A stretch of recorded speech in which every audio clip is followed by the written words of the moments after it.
หมู่ผีสางนางใหม่ตาจังไรผีจางจืดอย่าได้มาอยู่ไก่ส้มสอนอยู่ใน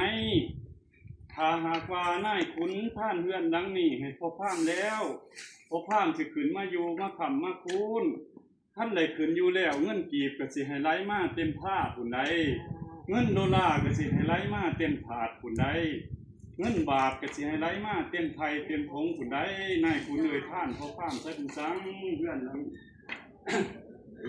ขอภาพเลยคอยนี่เป็นคนใส่คุณดวงเศรษฐีไงมาประจำเว้นยากอยู่ทุกวันบ่มีเว้นบ่เห็นคนเดินผ่านมาหลายวันหลายเดือนถามดวงมาแล้วเพื่อนดวงของขอภาพเศรษฐีผู้ก่อสร้างประสงค์ไว้เพื่อทานหรอกขอภาพเลยสันดอกว่านี่ก็เป็นแต่คนอับใส่เปิดซื้อเพื่อสร้างไว้เพื่อทอดทานท่านพอภาพสี่ขึ้นมาอยู่มาเศร้ามาคำมาพูดดีก็ให้พอภาพรอเดียเบิ่งให้มันคักมันแน่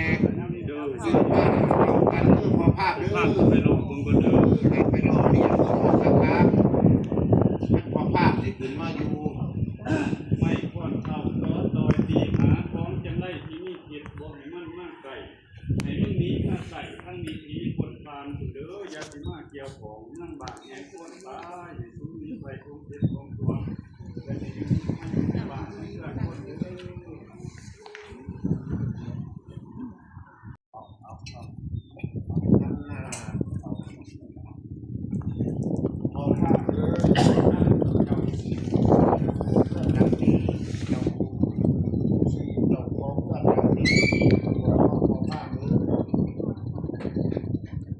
จักแต่ว่าเจ้าของเพื่อนนั่งนี่ชื่อว่าแม่กอชื่อว่าเต่าคุณมันทันใดชื่อว่าเต่าคุณคนท่านทางตรงชื่อว่าเต่าวงนา